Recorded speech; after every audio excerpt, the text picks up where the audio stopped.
गुप्त नवरात्रि के ध्यान के लिए सभी लोग तैयार? यस दीदी, तैयार है हम।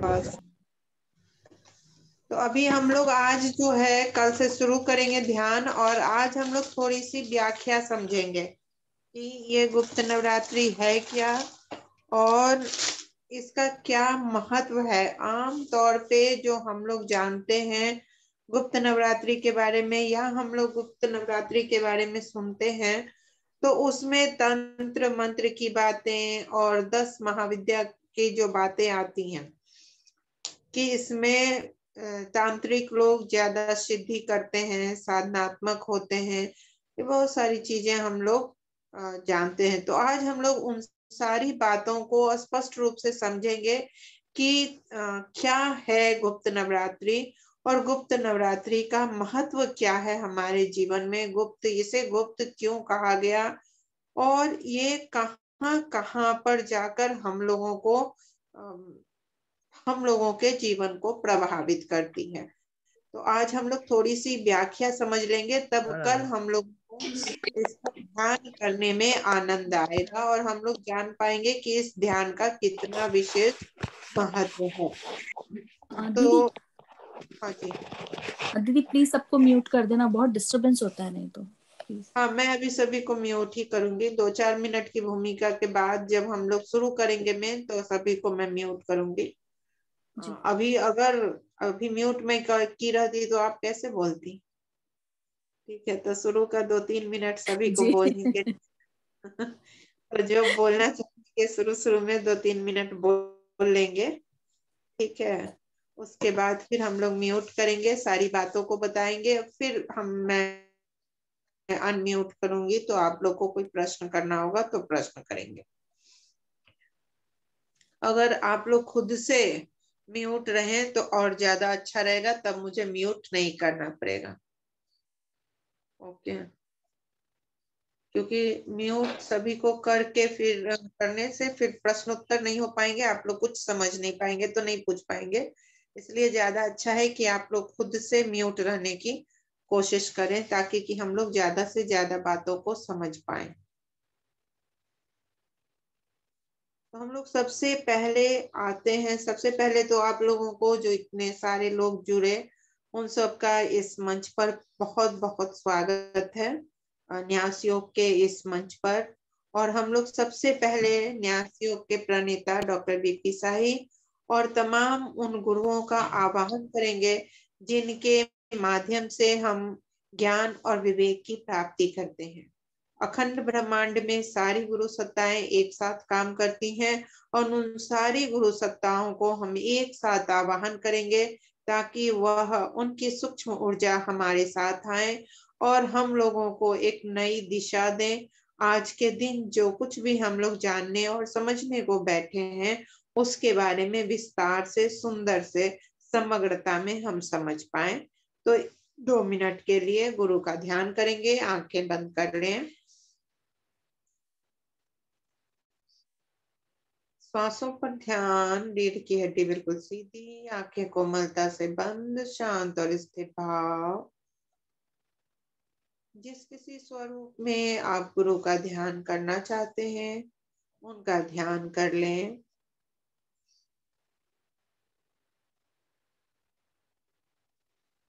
ध्यान रखें कि अखंड ब्रह्मांड में सभी गुरु सत्ताएं मानवता के कल्याण के लिए, शांति की स्थापना के लिए, प्रेम की स्थापना के लिए कार्य कर रहे होते हैं। तो सारी गुरु सत्ताएं एक साथ हम लोगों को बांधकर ज्ञान और विवेक की धारा में प्रवाहित करते हैं। सभी गुरु सत्ताओं को एक साथ श्वेत प्रकाश के रूप में अपने अंदर प्रवाहित होते हुए देखें।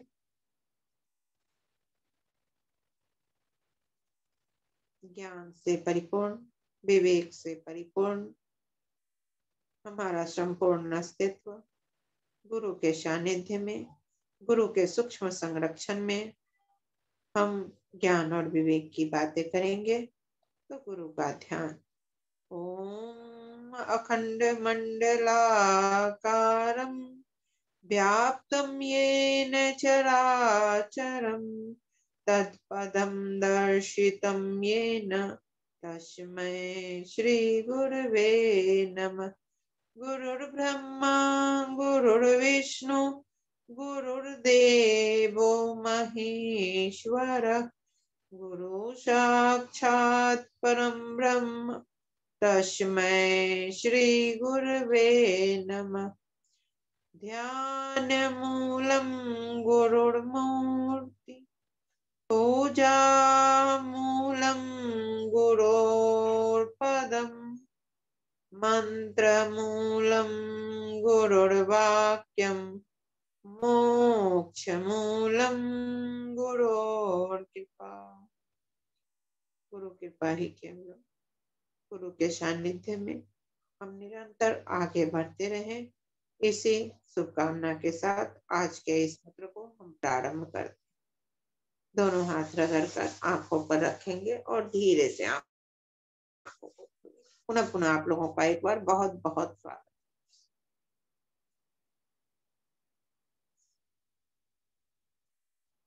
आज जो हम लोग विचार विमर्श करने वाले हैं, जो बातचीत करने वाले हैं, वह कल से शुरू हो रही गुप्त नवरात्रि पर करेंगे। और उसके साथ साथ हम लोग अमावस्या के, जो मौनी अमावस्या है आज संपन्न हुआ है, और अमावस्या के साथ जुड़कर हम लोग गुप्त नवरात्रि की बात करेंगे। गुप्त नवरात्रि, नवरात्रि का आप लोग नाम सुन रखा है कि नवरात्रि में शक्ति की पूजा होती है। दो नवरात्रि जो होते हैं वह प्रत्यक्ष होते हैं और दो नवरात्रि को गुप्त नवरात्रि कहा जाता है। अभी जो नवरात्रि कल से शुरू होने वाला है वह गुप्त नवरात्रि है। गुप्त नवरात्रि क्या है, क्यों इसे गुप्त कहते हैं और इसका आगमन कहाँ से हुआ है? पौराणिक कथाओं को हम लोग देखेंगे, आप लोग भी जानते होंगे कि पौराणिक कथाओं को अगर देखेंगे तो उसमें यह 10 महाविद्या के प्रादुर्भाव का समय है। यह जो नवरात्रि गुप्त नवरात्रि है वह 10 महाविद्या के प्रादुर्भाव का समय माना जाता है। माना यह जाता है कि इसी काल में 10 महाविद्या का प्रादुर्भाव हुआ था। वह 10 महाविद्या कौन है? देवी पुराण में हम जाएंगे तो देवी पुराण में इस 10 महाविद्या की और इस गुप्त रात्रि की, गुप्त नवरात्रि की चर्चा है। वहां पर जो कहानी है, जो कथा है, उसके अनुसार जो हम लोग जानते हैं कि शिव जी की पत्नी पार्वती थी और उनके घर में सती के समय जब उनकी पत्नी थी और उनके घर में राजा दक्ष उनके पिता अब कर रहे थे, एक बड़ा अनुष्ठान का आयोजन उन्होंने किया था। और चूंकि शिव की विवाह सती से हुई थी और वो उन्हें पसंद नहीं था, तो इस कारण वह शिव को मंत्रण नहीं दिया था और इससे सती बहुत दुखी थी। लेकिन पिता का मामला था और बेटियां अपने पिता के प्रति, अपने मायका के प्रति बहुत ज्यादा मोहित होती हैं। तो पति के मना करने के बावजूद भी वह वहां जाना चाहती थी। शिव ने बारंबार समझाया कि वहां जाना ठीक नहीं है। यदि मान सम्मान के साथ हमें जाता है तो हमें नहीं जाना चाहिए। लेकिन उन्होंने जिद की कि नहीं, मुझे जाना ही है। और इस जिद में वो एकदम क्रोधित हो गई और क्रोधित होने के बाद उनका रंग बिल्कुल काला पड़ गया। एकदम काले स्वरूप में, क्रोध के स्वरूप में आ गई और चिंगारी उनके शरीर से, क्रोध की चिंगारी उनके शरीर से फूटने लगा और यह स्वरूप उनका काली का स्वरूप कहलाया। शिव उनके जो उनके साथ साथ उनके समझाने के लिए बताते रहे, और वह क्रोध में अपनी ही शक्ति दर्शाती रही कि मैं इतनी शक्तिशाली हूँ, मुझे वहां जाने पर किसी भी तरह के कोई परेशानी नहीं होगी। और शिव पर क्रोध कर वह 10 दिशाओं में अपने आप को क्रोध से इधर से उधर देखते होंगे कि जब हम क्रोधित होते हैं तो कभी इस कोने, कभी उस कोने, कभी उस रूम में, कभी उस रूम में हम जाते हैं, और जो हमें मनाने वाला होता है वो हमारे पीछे पीछे पीछे पीछे भागता चलता है। तो ठीक उसी तरीके से सती भी क्रोध में 10 दिशाओं में जा रही थी, और शिव उनके पीछे पीछे उन्हें मनाने के लिए जा रहे थे, उनके क्रोध को शांत करने के लिए जा रहे थे। तो जब सती प्रथम स्वरूप उनका काली का हुआ, उसके बाद फिर वह दूसरी दिशा में गई, और जब वहां दूसरी दिशा में गई तो वहां उन्होंने श्मशान के वहां जाकर उन्होंने अपने तारा के स्वरूप को दिखाया। शिव फिर वहां उनको मनाने के लिए गए, और हर जगह शिव भी उनके साथ साथ स्वरूप बदलते थे। दोनों ही अपने अपने स्वरूप को बदलते थे। जब वो स्वरूप बदलती थी तो उनके भैरव के रूप में, उनके शिव के रूप में वह भी अपना स्वरूप बदलकर उन्हें मनाने की कोशिश करते थे। भाव भंगिमा देखते हैं कि हम लोग जैसा स्वरूप मनाने वाले का, बच्चे को हम मनाते हैं, पति पत्नियां को मनाते हैं, पत्नी पति को मनाते हैं, तो जैसा मूड रहता है तो उस तरीके से भाव भंगिमा हम दिखाते हैं। तो ठीक उसी तरीके से जब पार्वती सती इधर जा रही थी तो शिव जी भी उनके अनुसार जहां जहां जिस जिस रूप में वह अपने स्वरूप को बदलती थी, शिव भी अपने आप को उस स्वरूप में बदलकर उन्हें मनाने की कोशिश करते थे। तो इस तरीके से 10 स्वरूप में सती ने अपने आप को दर्शाया, और 10 रूप में महाकाल भी, शिव भी उनको मनाने के लिए अपना स्वरूप बदलते रहे, और अंत में शिव उनके सामने उनके समक्ष झुक गए कि तुम्हें जो करना है वह करो। और उसके बाद वह अपने जिद में मायका गई, और वहां फिर उनका जो उनकी स्थिति हुई वह आप और हम जानते ही हैं। तो यहाँ पर जो 10 महाविद्या की बात हुई, यह 10 जो महाविद्या हुई इनको महाविद्या कहा गया। महाविद्या यानी कि महान ज्ञान से परिपूर्ण, महान ज्ञान से परिपूर्ण स्वरूप वहां पर देवी ने दिखाया। देवी जो गुस्सा में थी और उनको कहा गया, जब शिव ने कहा कि तुम्हें बुद्धि नहीं है, तुम्हें ज्ञान नहीं है, कि तुम्हें मन नहीं जहां से बुलाया गया है, सम्मान नहीं दिया जा रहा है जहां, तुम वहां नहीं जाओ। तो उन्होंने अपने ज्ञान और विवेक के 10 स्वरूप को सामने लाकर शिव को दिखाया कि मैं यह हूँ, तुम मुझे बेवकूफ मत समझो, आप मुझे बेवकूफ मत समझो, मैं यह ज्ञान हूँ, मैं यह स्वरूप में हूँ, मैं हर जगह विद्यमान हूँ। और तब उन्होंने अपने आप को उस स्वरूप में 10 दिशाओं के में उन्होंने अपने को प्रदर्शित किया, और इनके बाद 10 दिशाओं की रक्षिका के रूप में इनकी स्थापना हुई। ये 10 देवियां जो हैं, ये 10 महाविद्या जो हैं, वह 10 दिशाओं की रक्षिका कहलाई। और उनके साथ जो शिव ने अपने स्वरूप को बदला था वो 10 दिशाओं के भैरव कहलाए।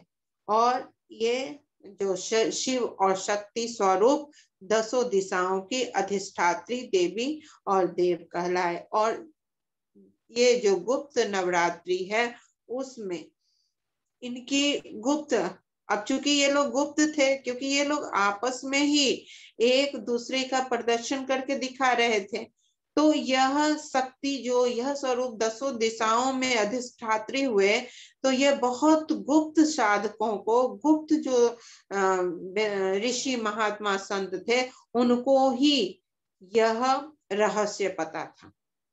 तो उन लोग गुप्त रूप से इन दिनों में, जिन दिनों में इस ऊर्जा का प्रादुर्भाव हुआ, गुप्त रूप से इनकी साधना करके और इनकी ऊर्जा को अपने अंदर स्थापित करते थे।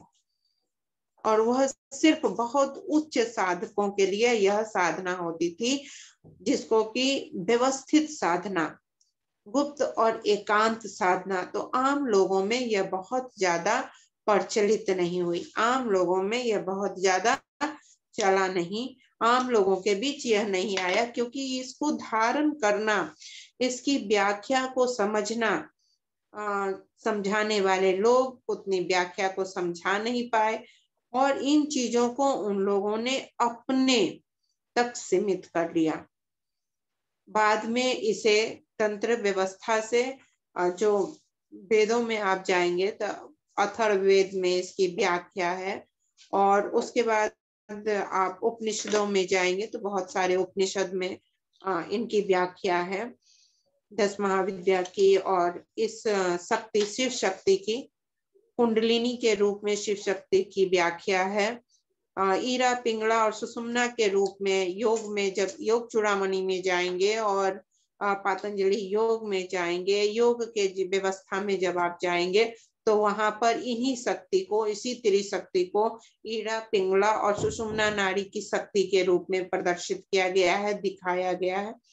तो ये सारी विद्या बहुत ही गुप्ततर व्यवस्था थी, और इसमें साधना, जो इसकी साधना है, और इसको जब हम अपने अंदर जागृत करते हैं तो एक बहुत उच्च कोटि की ऊर्जा हमारे अंदर प्रस्फुटित होती है, और उस उच्च कोटि की ऊर्जा को प्रस्फुटित करने से पहले हमारी मानसिकता उच्च कोटि की अगर नहीं रहेगी, उच्च कोटि की मानसिकता स्थिर नहीं होगी, तो हम, दो ही ऊर्जा है सृष्टि में, एक देव की ऊर्जा और एक दानव की ऊर्जा, दो ही ऊर्जा है, ठीक है।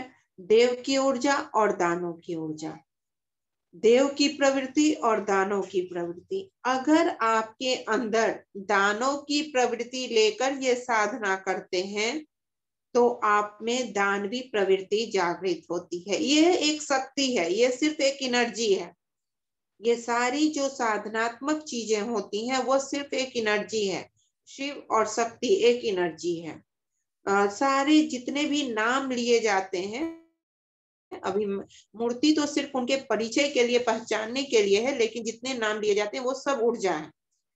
गायत्री ऊर्जा है, शिव ऊर्जा है, शक्ति ऊर्जा है, हनुमान ऊर्जा है, त्र्यंबकम मंत्र से जो हम लोग शिव के महाकाल की पूजा करते हैं वह एक ऊर्जा है, सारी एक ऊर्जाएं हैं। अब इस ऊर्जा को धारण करने वाला कौन है? इस ऊर्जा को धारण करने वाला यदि दानव प्रवृत्ति का व्यक्ति है तो राक्षसी प्रवृत्ति मजबूत होगी, वह विध्वंस करेगा।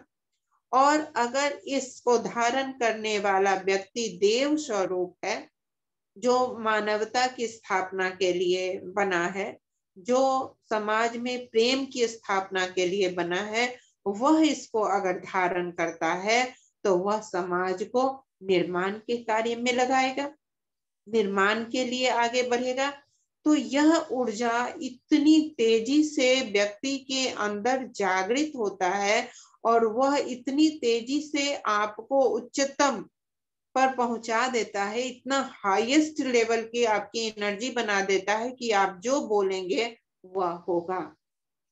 आपकी जो वाक्य है वह सिद्ध हो जाते हैं, आपकी वाणी सिद्ध हो जाती है। और अगर आपकी प्रवृत्ति दुर्वासा ऋषि वाली रही तो आपकी वाणी से सारी सृष्टि को हानि होगी। इसलिए इस साधना को बहुत गुप्तता रखा गया, और वही उन्हीं लोगों को यह साधना मिली जिन्होंने अपनी मनोवृत्ति को अपने वश में कर लिया था, यानी कि जो अपने अंदर की प्रवृत्ति के नकारात्मक प्रभाव को हटा चुके, उन लोगों को यह व्यवस्था थी। और दो प्रत्यक्ष रूप से जो नवरात्रि थे उनमें नौ दुर्गा की जो पूजा होती थी वह सामान्य लोगों के लिए भी थी, क्योंकि उसमें स्वरूप ही था आपको कि आपको दुष्टों को हराना है, दुष्टों को मारना, यानी आपको राम बनकर रावण को खत्म करना है। वहां पर दुर्गा बनकर महिषासुर को खत्म करना है। वहां की जो परिकल्पना थी, जो परिकल्पना दो नवरात्र की है, उस परिकल्पना में उसका उद्देश्य ही यही था कि आपको दुष्टों को हराना है, आपको शक्तिशाली होना है और दुष्टों को हराना है। तो वहां आपके कंसेप्ट में है कि दुष्टों को हराना है। लेकिन यहाँ जो 10 महाविद्या का कंसेप्ट है, यहाँ पर कंसेप्ट है शक्ति को हमको आरोहण करना है, हमको बलशाली बनना है, हमको मजबूत बनना है, और फिर क्या करना है वह सोचना आपका काम।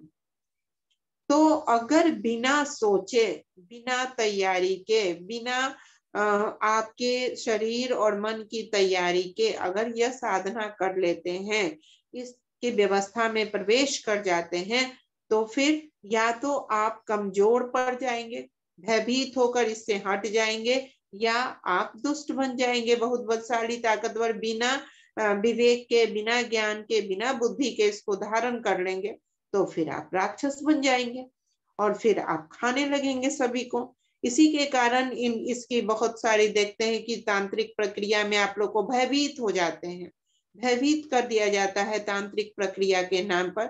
क्योंकि अगर इसकी साधना होगी तो थोड़ी सी भी ऊर्जा तो जागृत होगी ही आपके अंदर, आपकी वाणी सिद्ध होगी ही होगी, आपकी दृष्टि विस्तृत होगी ही होगी, आप हर हाल में चीजों को देखने योग्य बन ही जाएंगे। आपका अंतर ज्ञान जागृत होना ही होना है, चाहे कुछ भी हो जाए। अगर हम शरीर है और हम दूध पिएंगे तो दूध के तत्व हमारे अंदर जाएंगे ही जाएंगे। अब वह तत्व हमारे शरीर उसको पचाने के योग्य है, तो वह हमारे अंदर प्रोटीन और अन्य जो उसके कैल्शियम है और जितने भी पोषक तत्व हैं वह हमें देगा और शरीर बलशाली बनेगा। और अगर हमारा शरीर उसको पचाने के लायक नहीं है तो वह अतिरिक्त कैल्शियम जम जाएगा और फिर हमारे शरीर को दिक्कत करेगा, समस्या पैदा करेगा। लेकिन उसका गुण है देना, तो वो देगा। उसी तरह इसका गुण है कि यह साधना करेंगे तो इससे आपको मिलेगा, कोई भी साधना आप करेंगे तो उससे आपको एनर्जी हाईएस्ट लेवल के मिलेगी तो मिलेगी। और यह 10 महाविद्या की तो एनर्जी हर हाल में अगर मन विचार से कर लिया जाए तो हर हाल में आपके अंदर अति शीघ्रता से यह जागृत होती है। तो इसी कारण इसे गुप्त कहा गया, गुप्त नवरात्रि। गुप्त से भी गुप्ततर व्यवस्था यह है, और यह सामान्य लोगों के भी, सामान्य लोग ले भी नहीं पाएंगे, जुड़ भी नहीं पाएंगे इससे। वही लोग जो उच्चतम की ओर बढ़ रहे होंगे वही जुड़ भी पाते हैं। ऐसा नहीं है कि कोई भी इससे जुड़ जाएगा, वो कर नहीं पाएगा। लेकिन जो जिद में होता है, जो सच में चीजों को पाना चाहता है, जो अपने सर पर अहंकार को नहीं बैठने देता है और वह झुककर चीजों को लेना जानता है, तो उसे प्राप्ति होती है और वह इससे जुड़कर उसको प्राप्त कर सकता है। अब इससे फायदा क्या क्या है, किन किन चीजों से यह जुड़ा रहता है? मैं 10 मैंने बताया आपको, मैं आपको दिखाऊंगी।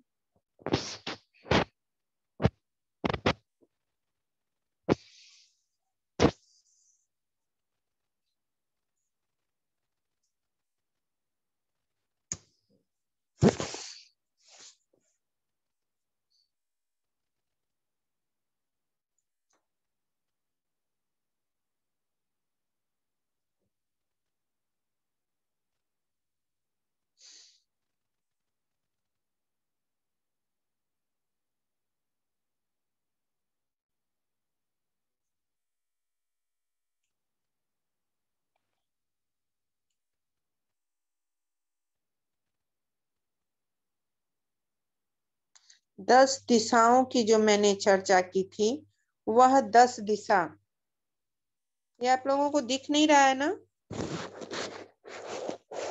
दिख रहा है क्या?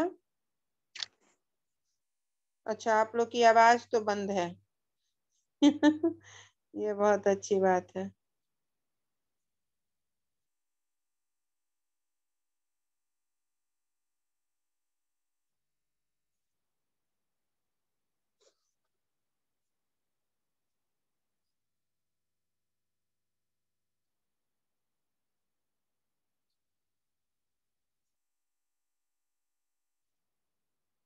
तो ये देखें, ये जो 10 दिशाओं में है इनका, तो ये कौन कौन सी दिशा है इनकी?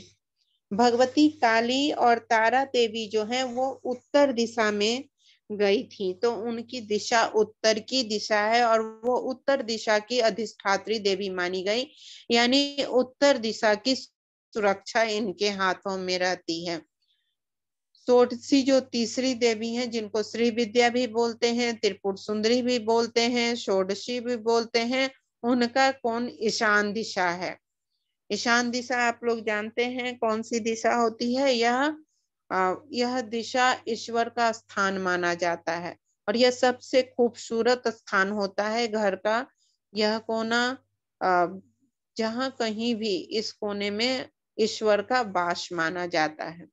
तो इस दिशा की देवी श्री विद्या त्रिपुर सुंदरी ये बहुत सौम्य होती हैं। देवी भुवनेश्वरी जो दुर्गा माँ भी जिनको हम लोग कहते हैं, वह पश्चिम दिशा की देवी होती हैं। त्रिपुर भैरवी दक्षिण दिशा की हैं। माता छिन्नमस्ता जिनका के सर अपने ही सर को काटकर उन्होंने अपनी दो जो उनकी दासी थी, जो उनकी सहयोगी थी, जो उनकी साथी थी, उनको उन्होंने रसपान करवाया था, भोजन दिया था। तो यह भी पूर्व दिशा की है। धूमावती भी पूर्व दिशा की हैं और बगलामुखी दक्षिण दिशा की हैं। दक्षिण दिशा देखिए, ये दिशा कैसे बनता है ना, कोण कोण, चारों कोण और चारों दिशाएं ऊपर नीचे, इससे मिलकर 10 बनता है। तो इसी में जो पूरब दिशा की कहा गया, तो ये उधर के कोण को लेकर होता है। फिर उसको आगे हम लोग जानेंगे कि किस प्रकार से किस कोण पर इनका स्थान है। तो अभी हम दिशा से जान लेते हैं। और दक्षिण दिशा की बगलामुखी हो गई, वायव्य दिशा की हो गई मातंगी और कमला हो गई नेत्र दिशा की। तो इस तरह 10 दिशाओं की ये 10 देवी अधिष्ठात्री हो गई। तो हम अगर यह नहीं भी जाने कि कौन देवी किस दिशा की हैं, यह जानने की कोई बहुत जरूरत नहीं है। लेकिन अगर 10 देवियों को, 200 महाशक्तियों की हम इन 10 दिनों में ध्यान कर लेते हैं, तो 10 दिशाओं की ऊर्जा हमारी व्यवस्थित हो जाती है। एक बात बहुत ध्यान आप लोगों को, सभी लोग यहाँ जुड़े हुए साधक हैं, तो आप लोगों को ये पता ही होगा कि एक ब्रह्मांड जैसे बाहर है, वैसे हमारा शरीर भी एक छोटा पिंड, छोटा ब्रह्मांड है। तो उस ब्रह्मांड के अंदर भी 10 दिशाएं हैं। तो हमारे बाहर की 10 दिशाओं के साथ साथ हमारे शरीर के अंदर की भी 10 दिशाओं की ऊर्जा जो बाहर से आकर्षित होती हैं और हमारे शरीर को व्यवस्थित करती हैं, वह भी इससे व्यवस्थित होती हैं, संतुलित होती हैं। तो यह जो 10 महाविद्या की आपने देख रहे हैं कि 10 महाविद्या की जो ऊर्जा है वह 10 दिशाओं से है। और उसके बाद मैंने अभी चर्चा की थी कि इनके सभी के भैरव होते हैं। तो वह भैरव कौन है? 10 के अलग अलग, तो वो 2 रूपों में है और शिव जी का ही स्वरूप है, कोई अलग से नहीं है, शिव स्वरूप है। तो वो उतने अवतार, जैसे ही हम इस 10 महाविद्या की पूजा करते हैं, तो उन 10 अवतार की अपने आप ऊर्जा हमें प्राप्त हो जाती है, क्योंकि दोनों ही ऊर्जा एक दूसरे से जुड़ी हुई है। तो स्वतः उस ऊर्जा का हमें मिलना हो जाता है, स्वतः वह ऊर्जा हमें मिलने लगती है। तो अब वो कौन सी ऊर्जा है, कौन कौन स्वरूप में वो ऊर्जा है, वह थोड़ा सा हम लोग समझ लें।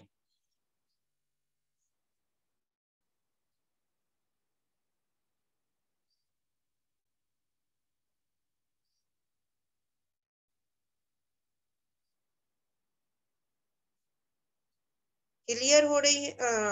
आप लोग बोल तो नहीं सकते हैं, मगर मैसेज छोड़ सकते हैं। क्लियर हो रही हैं बातें?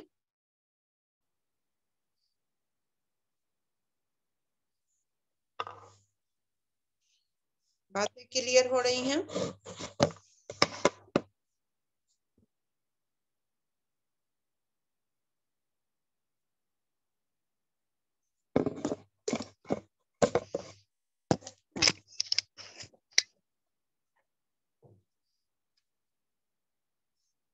कुछ कुछ ओके।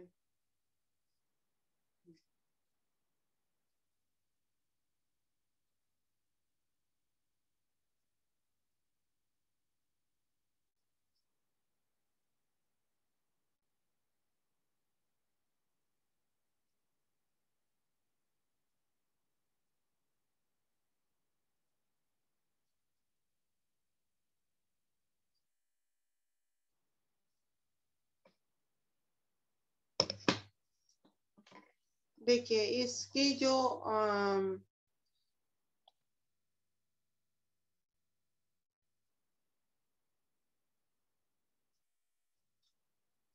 इसकी साधना जितने भी बड़े महागुरु हुए, जितने भी बड़े सिद्ध साधक हुए, सभी ने इसकी साधना की है।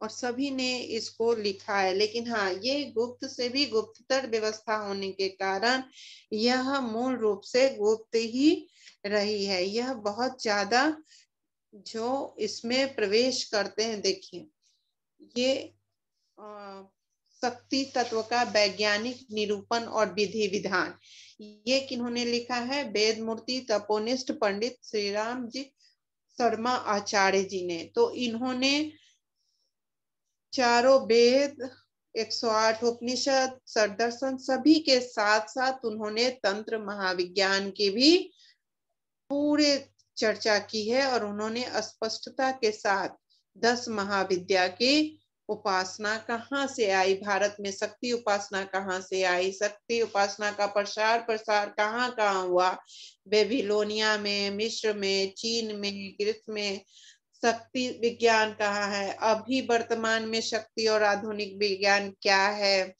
सारी चीजों को उन्होंने शक्ति और योग वशिष्ठ में शक्ति का क्या है चर्चा, महाभारत में, वेदांत दर्शन में, सभी को उन्होंने स्पष्टता के साथ इस पुस्तक में दिया है। शक्ति उपासना का इतिहास, 10 महाविद्या यहाँ काली, तारा, षोडशी, भुवनेश्वरी, छिन्नमस्ता, भैरवी, धूमावती, बगलामुखी, मातंगी, कमला, आप देखेंगे कि सभी की उन्होंने पूरी व्याख्या स्पष्ट रूप से, कैसे कहाँ पर न्यास होगा, देखिए शक्ति कला न्यास, कर न्यास, हृदयाधिन्यास, सोडर न्यास, द्वितीय न्यास, सारी पूरी व्यवस्था। लेकिन ये ऐसे हम नहीं कर सकते, इसकी एक बहुत ज्यादा इसका ध्यान, बहुत ज्यादा सीखना, बहुत ज्यादा ध्यान से करना है। लेकिन हम छोटा ध्यान हमेशा इसका कर सकते हैं।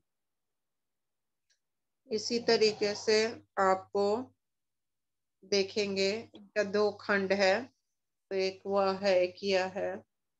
उसके बाद आपको मैं दिखाऊं ज्ञानगंज महोपाध्याय कवि कृष्ण गोपीराज, उन्होंने लिखा है, उनकी भी है। तो मैं आगे आगे आपको दिखाऊंगी। अभी जो मैं दिखा रही हूँ आपको, वह जो 10 महाकाल कौन है।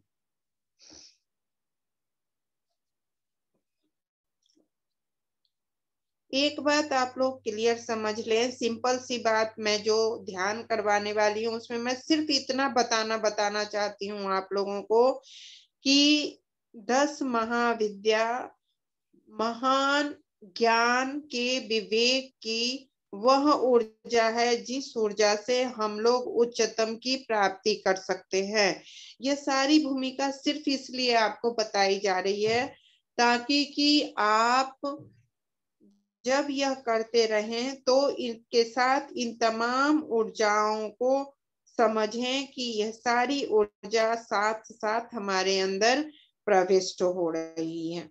तो यह सारी ऊर्जा जो अलग अलग से हम नहीं भी नाम लेंगे, अलग अलग से हम कुछ नहीं भी बोलेंगे, तो भी सारी व्यवस्थाएं स्वतः हमारे अंदर होती चली जाएंगी। तो ये सिर्फ इसलिए आपको सारी भूमिका बताई जा रही है। और ये सब कुछ आपको मिल जाएगा, आप जाएंगे उस पे। गूगल पे जाएंगे तो सब कुछ गूगल में भी मिल जाएगा। बस हम लोग गूगल में सब चीज देखने के बाद भी उसकी व्याख्या समझने की बात है कि व्याख्या अगर हम समझ लेते हैं तो सारी चीजें स्पष्ट हो जाती हैं।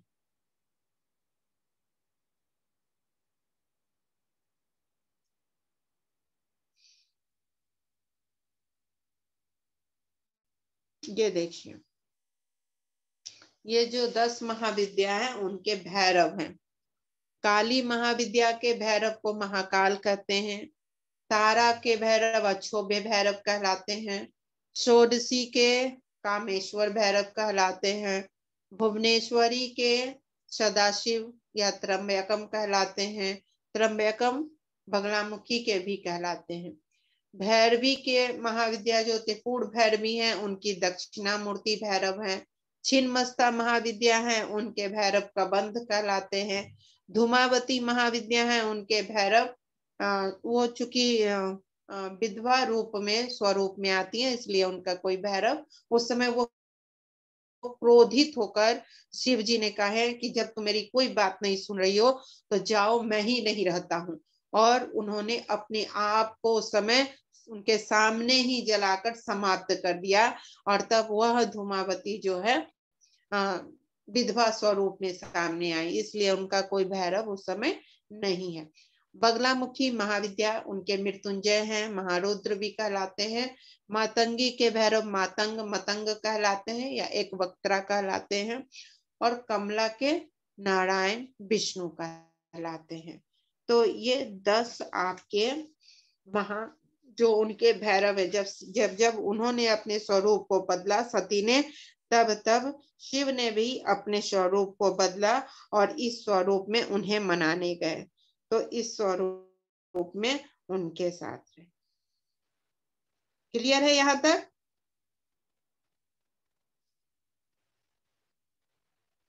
आवाज आप लोग अनम्यूट करके बोल सकते हैं, कहीं कोई दिक्कत है तो पूछ सकते हैं। हाँ दीदी। अनम्यूट हो रहा है, मुझे हाँ लगता हो है रहा है। अनम्यूट। हाँ हाँ, क्लियर हो हो रहा रहा है। है दीदी। हाँ क्लियर है। हाँ हाँ दीदी। दीदी। जी दीदी समझ में आया। जी दीदी समझ में आता है। कुछ अच्छा लग रहा है? अद्भुत दीदी, बहुत सुंदर, अच्छा लग रहा है दीदी। इसी को जो है 10 महाअवतार हुए विष्णु के, तो विष्णु के 10 महाअवतार के साथ भी इनको जोड़ा जाता है। काली के जो विष्णु अवतार का महाकाली का, उनको कृष्ण के साथ जोड़ा जाता है। तारा के विष्णु अवतार को मत्स्य के साथ जोड़ा जाता है। षोडशी के परशुराम के साथ, भुवनेश्वरी के बावन के साथ, भैरवी के बुद्ध के साथ, और छिन्नमस्ता का नृसिंह स्वरूप के साथ, धूमावती का बराह स्वरूप के साथ, महाबगलामुखी का कुर्म के साथ, और मातंगी का श्री राम के साथ, महाविद्या कमला का कल्कि अवतार के साथ जुड़ा। ये हमें लगता है कि अभी वर्तमान में जो अध्ययन शुरू हुआ है तो उसमें भी इसको जोड़ा गया। जहां 10 अवतार की बात आई तो 10 अवतार के साथ इसको भी जोड़ा गया है। ये बहुत पहले की, मुझे नहीं लगता कि ये बहुत पहले का अध्ययन है, या वर्तमान का अध्ययन मुझे लग रहा है। लेकिन खैर जो भी अध्ययन हो, एक अच्छा अध्ययन है तो हम लोग इसको देख सकते हैं कि इस रूप में भी चीजों को लिया जा रहा है। अब जो हम लोग देखेंगे कि ग्रहों के साथ भी, इन सारी शक्तियों को ग्रहों के साथ भी जोड़ा जाता है। जो ग्रह की भी ये नियंत्रक शक्तियां हैं। यानी कि आप जब इन शक्तियों की साधना करते हैं, इन शक्तियों के साथ आप जुड़ते हैं, तो आपके सबसे ज्यादा क्या होता है ज्योतिष में, आपके ग्रह, ये ग्रह है, राहु है, केतु है, यही सब बताया जाता है ना। तो आपके राहु केतु सभी जैसे ही इन 10 महाविद्या पर आप काम करते हैं, आपके सारे ग्रह नक्षत्र भी व्यवस्थित हो जाते हैं। तो कौन से ग्रह से कौन सी विद्या का जुड़ाव है महाविद्या का, तो काली के साथ शनि ग्रह का है, तारा के साथ गुरु का है, गुरु बार का है बृहस्पति। षोडशी के साथ बुध का है, भुवनेश्वरी के साथ चंद्रमा का है, भैरवी के साथ बृहस्पति का है, छिन्मस्ता के साथ राहु का है, राहु और धूमावती के साथ केतु का है, बगलामुखी के साथ मंगल ग्रह का है, मातंगी के साथ सूर्य और कमला के साथ शुक्र का है। ठीक है। शनि का, काली का रंग काला है, उसके साथ शनि का जोड़ा गया है। तारा जो है वह ज्ञान और विज्ञान की विद्या देने की है, वो उनके से आपकी वाणी बहुत मधुर होती है, संगीतमय होता है, तो उससे गुरु का हो जाता है। षोडशी बताए ईशान कोण में रहती हैं और वो बहुत ही सरल सहज होती हैं, तो बुध ग्रह का, बुध के व्यवस्था में वो जाती हैं। भुवनेश्वरी मन की चंचलता को, दुर्गा जो है मन, कितना महिषासुर का मन चंचल हुआ था और उन्होंने स्थिर कर दिया था, तो भुवनेश्वरी शक्ति जो है आपकी, चंद्रमा मन का है और मन चंचल होता है चंद्रमा के अस्थिर होने से, तो भुवनेश्वरी उस अस्थिरता को ठीक कर देती हैं। भैरवी भी, त्रिपुर भैरवी भी आपके गुरु को, बृहस्पति को ठीक करते हैं। छिन्मस्ता और धूमावती ये राहु केतु को स्थिर करती है। बगलामुखी मंगल को करती है, इसीलिए बगलामुखी का जब हम मंत्र जपते हैं या बगलामुखी का ध्यान करते हैं तो लाल रंग में करते हैं। मातंगी सूर्य का प्रतीक है, सूर्य उनके ऊर्जा है, तो मातंगी के ध्यान से आपकी सूर्य की ऊर्जा, श्वेत प्रकाश आपके अंदर प्रवाहित होता है।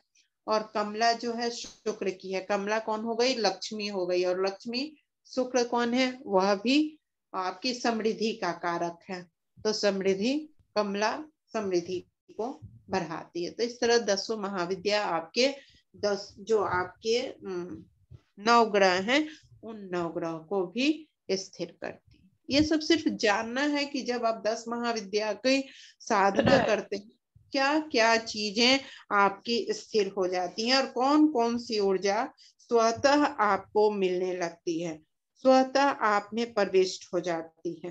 तो सिर्फ इसलिए आज आप लोगों को ये बताया जा रहा है, ताकि कल से जब आप करेंगे तो आपको पता होगा कि हमें किस किस चीज की प्राप्ति हो रही है। तो कुछ अंदाजा मिला कि आपको किस किस चीज की प्राप्ति होगी? दीदी मैं कुसुम, बंगलामुखी माँ का तो आप लाल बोले ना, पीला होता है शायद। बगलामुखी का पीला और लाल, लाल मोती पे भी होता है और पीला तो होता ही है। पीला भी होता है और लाल भी होता है। पीला हल्दी के पर करते हैं और लाल मोती पे करते हैं। धन्यवाद दीदी। दोनों ही होता है। वही थोड़ा पूछना था इसीलिए। हाँ, नहीं नहीं पूछना ही है, क्योंकि कई देखे अभी मैंने 2 चीजें ना, एक उनके विष्णु अवतार से भी उनको जोड़ा गया और उनके महाकाल को अलग से, उनके भैरव को, और एक और रूप में भैरव को उनको जोड़ा जाता है। तो बहुत तरीके से चीजों को लेकर चलते हैं ना, तो इसलिए सही है, पूछना नहीं है। इसीलिए तो मैंने अनम्यूट किया, पूछ के क्लियर हम लोग हो जाएंगे, तब करते समय हम लोगों की स्थिरता रहेगी। ठीक है दीदी, धन्यवाद बताने के लिए। मूंगा के मोती पर, मूंगा का होता है ना माला, मूंगा पर करते हैं तो वो लाल होता है। चलिए, तो अभी हम लोगों को मिलेगा क्या क्या इससे, ये करेंगे तो हम लोगों को मिलेगा क्या, ये अभी देख लेते हैं हम लोगों। आप लोगों को क्या क्या चाहिए इस अनुष्ठान से, आप लोग क्या क्या चाह रहे हैं? देखिए, जो भी आप चाह रहे हैं ना, वो सब कुछ आपको मिलने वाला है। क्या मिलने वाला है? जब महाकाली की साधना होती है तो समस्त मनोकामनाओं की पूर्ति होती है। जो कुछ भी आपके मन में इच्छा है उसकी पूर्ति होती है। तारा महाविद्या क्या करती हैं? वह सौंदर्य, ऐश्वर्य, ज्ञान, बुद्धि, विवेक, आर्थिक उन्नति और षोडशी 16 कलाओं, भोग, मोक्ष देने वाली देवी हैं। तो आप 16 कलाओं से युक्त हो जाएंगे। और भुवनेश्वरी समस्त सिद्धियां, जो कुछ भी आप बोलेंगे, जो कुछ भी आप चाहेंगे, वो सब चीज आपको मिलेगा। और दूसरा, ये हीलिंग का पावर होता है। ये हीलिंग, अभय प्रदान करने वाली इस ऊर्जा से आप चिकित्सा करने योग्य बनते हैं। चिकित्सीय शक्ति आपके अंदर जागृत हो जाती है, हीलिंग पावर जागृत हो जाता है। और छिन्नमस्ता से क्या होता है? अहंकार का नाश होता है। आपके अंदर जो भी निगेटिविटी है वह छिन्नमस्ता आपके अंदर भी और आपके लिए किसी और के अंदर है तो वह काटती है। कुंडलिनी त्रिपुर भैरवी से कुंडलिनी शक्ति जागृत होती है। कुंडलिनी शक्ति जागृत होने का मतलब क्या होता है कि आपके अंदर की सारी निगेटिविटी खत्म होके आपके अंदर जागृत होना। और धूमावती हम लोगों का क्या है? एक तरफ देखिएगा कि पहले की जो हम लोगों की संकल्पना थी कि विधवा लोगों को किसी पूजा पाठ में, किसी चीज में आगे नहीं आने देना है, लेकिन 10 महाविद्या के माध्यम से उनका सबसे बड़ा सम्मान किया गया। धूमावती को जो यानी कि कलह, क्लेश, अभाव, संकट, रोग, शोक मिटाने वाली देवी के रूप में स्थापित किया गया है। यानी जो विधवा स्त्री होती हैं वह कलंक नहीं है, वह हमसे अलग होने की चीज नहीं है। वह अगर उनका आशीर्वाद हमें मिल जाए तो हमारे अंदर के कलह, क्लेश, अभाव, संकट, रोग, शोक सब खत्म हो जाते हैं। क्यों ऐसा होता है? क्योंकि उनके अंदर धूमावती की ऊर्जा होती है।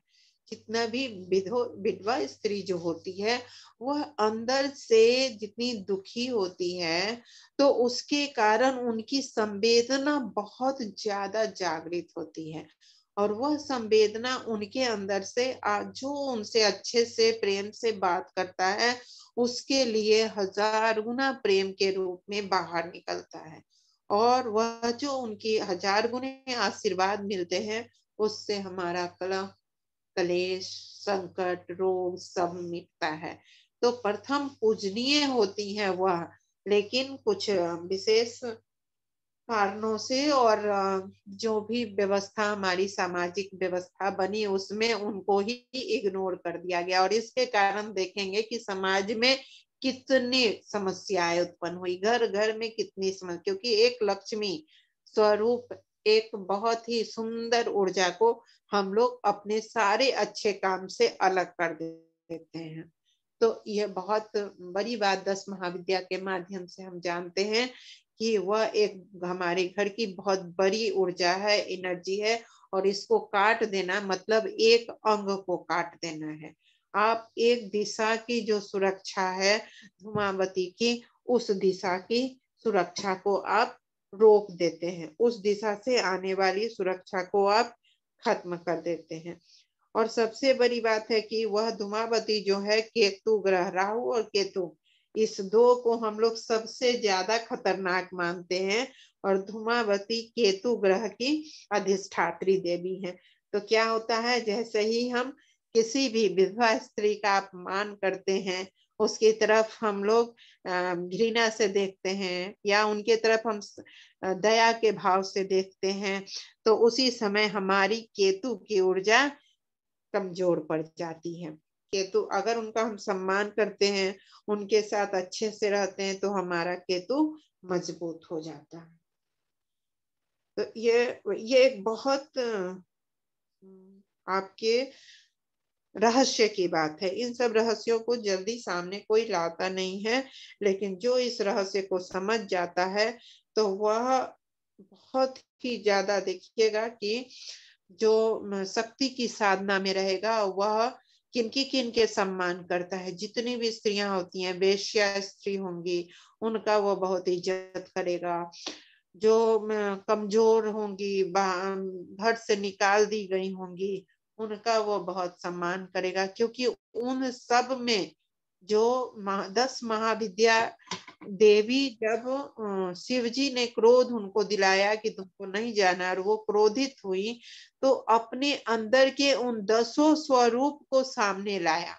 तो उस 10 स्वरूप के रूप में जितनी स्त्रियां होती हैं, जो उनका सम्मान, जो उनकी इज्जत, जो अपने अंदर भी स्त्रियां उस स्वरूप को सम्मान करती हैं, तो वह हाईएस्ट लेवल की साधक बनकर सब चीज को प्राप्त करती है।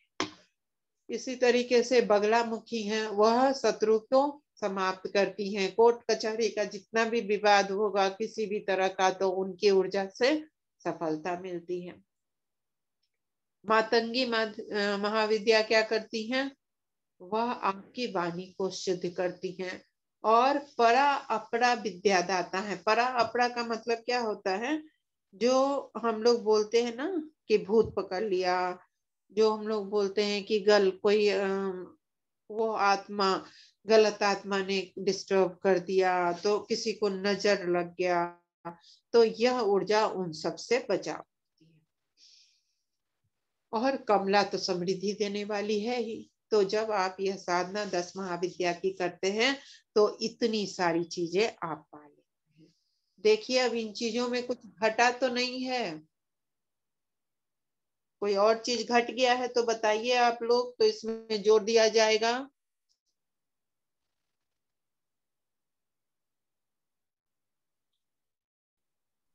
जो सोचा नहीं दीदी जितना वो भी है चीज मिल इसमें रहा, तो।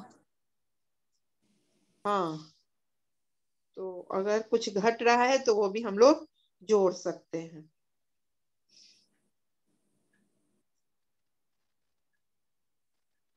आप लोगों के मन में अगर कुछ आ रहा है तो उसको भी जोड़ा जा सकता है।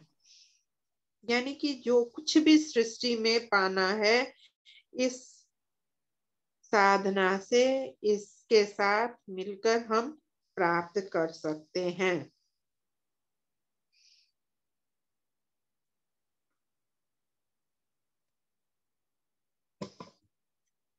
अब देखिए, यहाँ पर एक और चीजें जो हैं,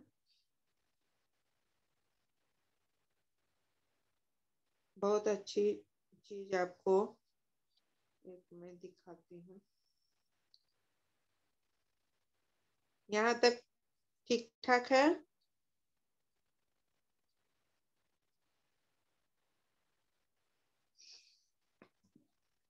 सबसे ज्यादा जो 10 महाविद्या में महत्व है, वह भैरव का जो महत्व है। तो भैरव को मैंने एक रूप में आपको दिखाया, जो देव स्वरूप में सारे भैरव की चर्चा हुई उनके। और एक जो भैरव की होती है, वह क्षेत्रपाल रक्षक के रूप में कहा जाता है, क्योंकि 10 दिशा 10 क्षेत्र हो गए, और 10 दिशा में शिव ने 10 स्वरूप धारण किया। तो वो 10 स्वरूप में भी कई कई स्वरूप धारण किया। जितना देर वहां पर वो खड़े रहे, उतना देर अलग अलग स्वरूप में वो अपनी देवी को मनाते रहे। तो वो सभी स्वरूप उस क्षेत्र का क्षेत्रपालक ऊर्जा के रूप में स्थापित हो गया। तो कुछ ये जो ऊर्जा है उसको भी देखिए। भैरव की जो क्या होता है, जब आप 10 महाविद्या की उपासना करते हैं, तो भैरव की उपासना अपने आप हो जाती है।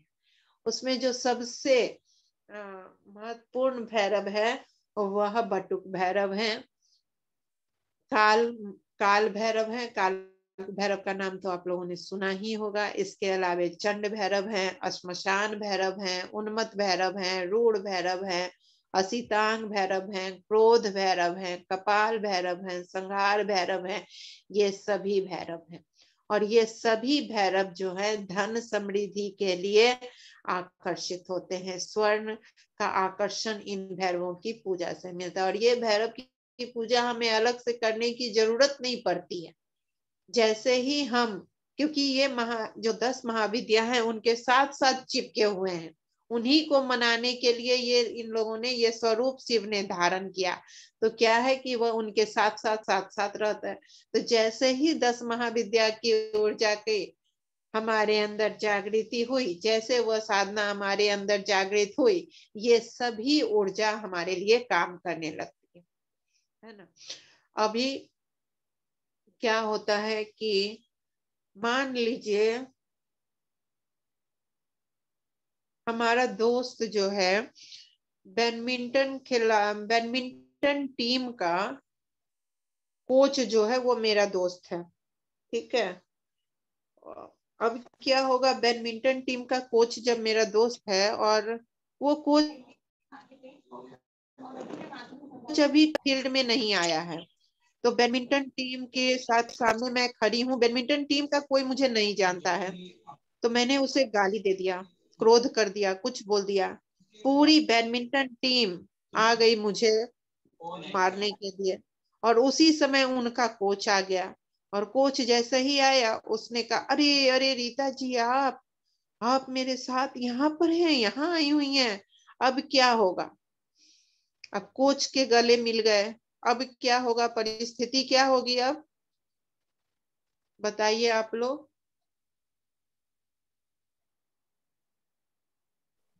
कुछ हमारी सारी सहायता के लिए तैयार हो जाएगा। सारी परिस्थिति बदल जाएगी। कोच हमारे साथ जैसे ही मिलेगा, अपने आप उनके सारे शीशे डाउन हो जाएंगे, वो हमारी कोई सहायता नहीं करेंगे। उनको देखते ही सभी लोग, अरे ये तो मेरे गुरु के भी दोस्त है, मेरे गुरु भी इनका सम्मान कर रहे हैं, तो वो लोग अपने आप डाउन हो जाएगा, अपने ही आपकी सेवा में लग जाएगा, कोई पानी लाएगा कोई, और उसके मन में ये भाव आएगा, अरे मैं क्या करने जा रहा था, अगर मैं ये कर देता तो आज हमारे गुरुजी हमें क्या कहते। तो ये होता है कि 10 महाविद्या जब इनके साथ इतनी ऊर्जा, इतनी शक्ति, सारे ग्रह नक्षत्र की सब कुछ जुड़ी हुई है, तो जैसे ही हम उनसे गले लगते हैं तो सारी ऊर्जाएं हमारे लिए खड़ी हो जाती हैं। और ये तो इनकी दोस्त है, इनका सम्मान तो हम करेंगे ही करेंगे। तो फिर जैसे ही जो भी हम करते हैं, वो उनको, कोई अभी नीतीश कुमार के साथ एक फोटो हम डाल दें, मोदी जी के साथ एक फोटो हम डाल दें खड़े खड़े, सब लोग क्या है, हम साइड से भी जाके खिंचा के फोटो डाल देंगे ना, तो कहेंगे अरे मोदी जी की दोस्त है ये। अब देखिए, जो मोदी जी से कोई काम करवाना चाहेगा वो भी आ जाएगा पास में, कि आप तो मोदी जी के दोस्त हैं, इतने करीब से फोटो खिंचवाए, आप जरा मेरे बारे में ये बोल दीजिए ना, बोल दीजिए ना। तो ठीक यही चीज यहाँ भी होता है कि जैसे ही आप उनके साथ अपनी फोटो खिंचवा लेंगे, महाकाली के साथ, महातारा के साथ, तो ये सब चंड मंड भैरव सब जो हैं आ जाएंगे कि अरे आप तो उनकी दोस्त हैं, आपका काम कैसे नहीं करेंगे, हम तो करना ही पड़ेगा। फिर ये सब आपकी काम भी करने लग जाएंगे। तो हमें दोस्ती हेड डिपार्टमेंट से कर लेनी है, बस उसके बाद सब कुछ अपने हाथ में, कोई रोक नहीं सकता है। ठीक है, हो जाएगी दोस्ती। जी, हो जाएगी। तैयार है दोस्त बनाने को। बिल्कुल। Yes HOD ma'am. हाँ, चलिए। तो कोई प्रश्न है, कुछ पूछना है और?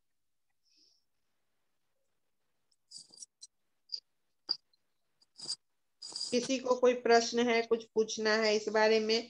क्योंकि आज हम लोग जो है इसको क्लियर समझ लेंगे, तो हम लोग कल करेंगे तो इसको अपना कर करेंगे। अगर आप लोगों को कोई किसी भी तंत्र के बारे में या किसी तरह के 10 महाविद्या के बारे में कुछ और पूछना है तो पूछिए, आपके मन में जो कुछ भी सवाल है।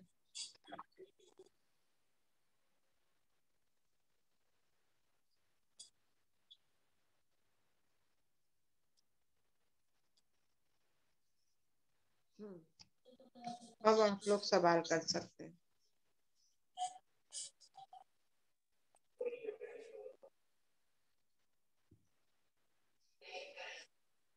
किन्हीं को कोई प्रश्न, कोई भी, बहुत सारी ये चीजों के बारे में तो बहुत बहुत सवाल रहते हैं। दीदी ये परा अपरा विद्या देवी का मतलब क्या मतलब है? परा अपरा का समझ में नहीं आया। परा और अपरा का मतलब है जो आपके सामने है वह भी, और जो आपके नजर में नहीं है वह भी। तीन वाणी होती है, ठीक है। जब आप अध्यात्म के अध्ययन में प्रवेश करेंगे तो वहां पर तीन स्तर की ऊर्जा की चर्चा होती है, ठीक है। परा, अपरा, फिर वो वाणी बैखरी। तो जो इसमें सिर्फ इतना समझिए कि जो आप यहाँ देख रहे हैं वह भी, और जो आपको अप्रत्यक्ष नहीं दिख रहा है और कोई निगेटिव ऊर्जा आपको डिस्टर्ब कर रही है तो वह भी, दोनों तरह की ऊर्जा उसके माध्यम से बैलेंस होती है। और दोनों तरह का ज्ञान भी, जो ज्ञान आप प्रत्यक्ष रूप से देख रहे हैं वह भी, और जो ज्ञान आपको नहीं दिख रहा है वह भी, दोनों ज्ञान आपके अंदर जागृत होता है, ठीक है। जो संसार में है यह भी, और जो संसार के बाहर है वह भी, दोनों चीज जब ये इस ऊर्जा से जुड़ते हैं तो जो अनजान है, जो नहीं दिख रहा है, उसका अंतर ज्ञान भी आपको जागृत हो जाता है और वह भी आपको मिलने लगता है, ठीक है। ठीक है दीदी, थैंक यू। Thank you. और कोई प्रश्न?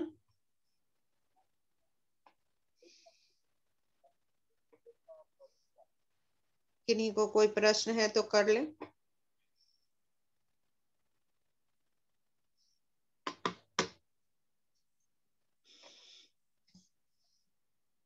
सब कुछ क्लियर है?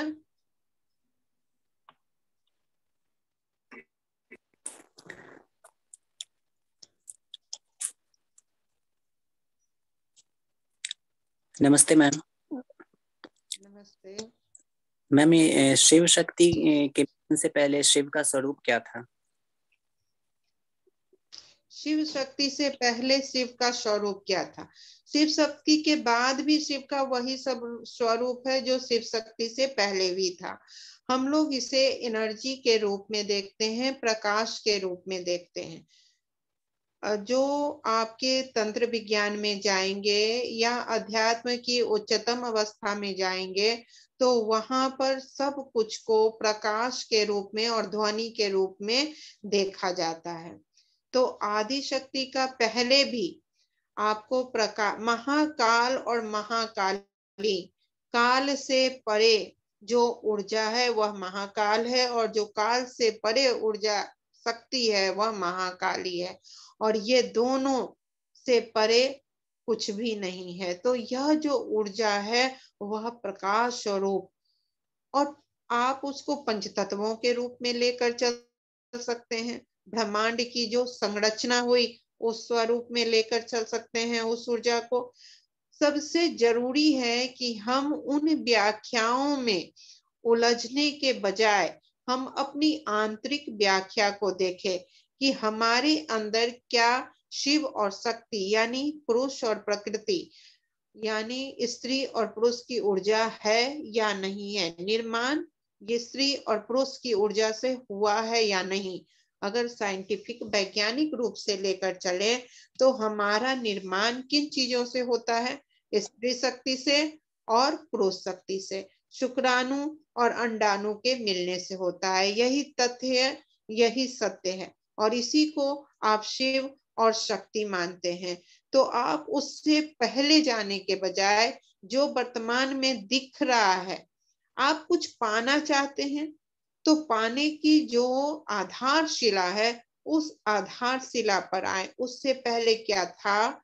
उससे पहले मानव था? नहीं था। उससे पहले सृष्टि थी या नहीं थी? लेकिन जब सृष्टि में मानव का आगमन हुआ, सृष्टि में पशु पक्षियों का आगमन हुआ, तो उस जगह पर रुक कर ठहर कर हम उससे आगे बढ़े तो हमें उपलब्धि होगी।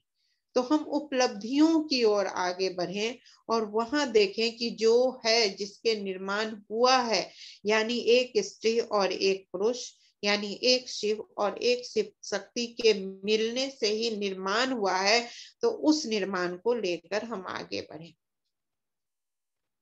ठीक है, यस विवेक? जी मैम, थैंक यू।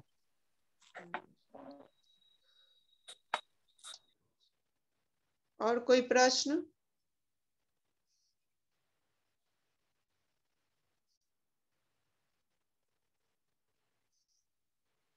किन्हीं को और कोई प्रश्न है?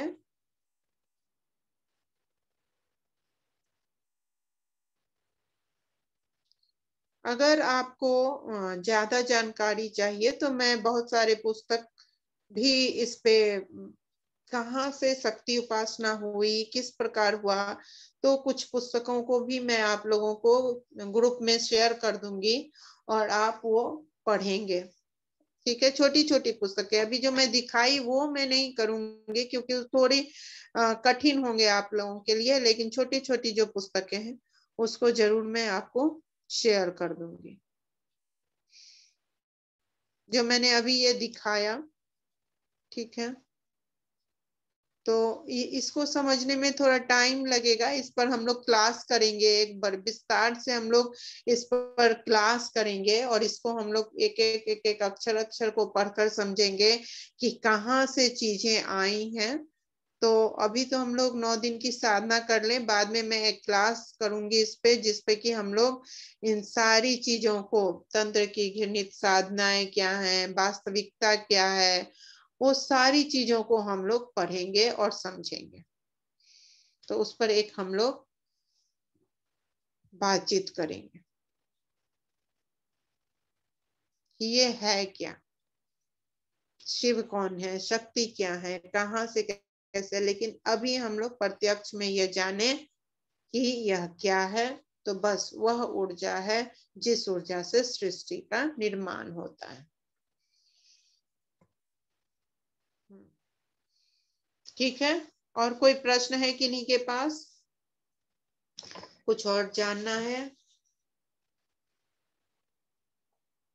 कल से जो हम लोग, कल भी हम लोग 10 मिनट जानेंगे। जैसे कल हम लोग महाकाली की ऊर्जा की साधना करेंगे, तो महाकाली की ऊर्जा पर कल हम लोग फिर विशेष तौर पे थोड़ा सा और जानेंगे कि महाकाली की ऊर्जा कैसे प्रस्फुटित होती है। वहां हम लोग थोड़ी मातृका को जानेंगे कि कैसे मातृका वर्ण से जो सृष्टि में ध्वनि आई, शिव जी के डमरू से महेश्वर सूत्र आया, और वो महेश्वर सूत्र जो शिव जी के डमरू से आया, उसी से स्वर ध्वनि और आपके व्यंजन ध्वनि का आगमन हुआ, और उसी ध्वनि से निर्मित हुई एक एक एक एक मात्रा मिलकर शक्ति का निर्माण हुआ, और अक्षर से आपकी शब्द ध्वनि बनी, और वो शब्द ही शक्ति हुआ। तो वो शब्द जो आप बोलते हैं वो सारे शब्द शक्ति हैं।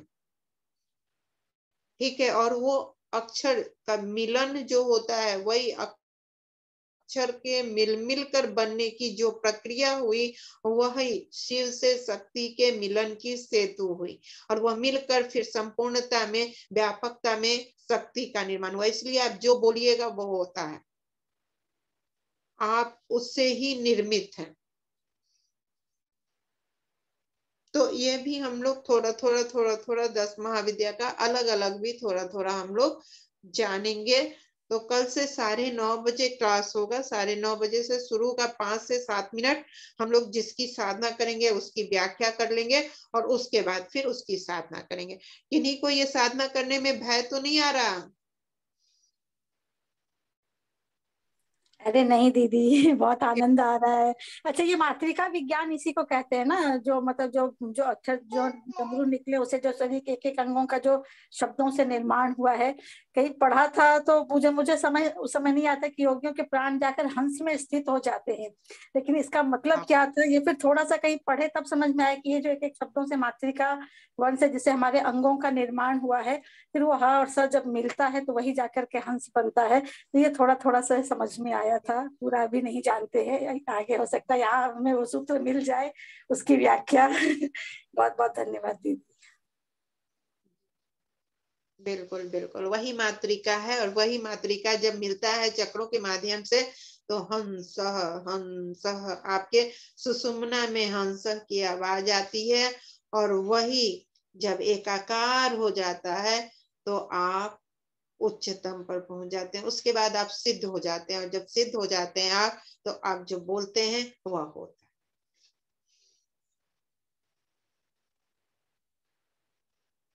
ठीक है, तो अभी हम लोग धन्यवाद करें, बैठे रहे रात भर। दीदी आप तो स्वाति को ध्यान भी काट करवाने वाली थी ना आज? क्या आप ध्यान भी बोली थी ना आज करवाने। मेरे मगर लिए तो दिन है, बैठ सकती हैं। हाँ ये सही है।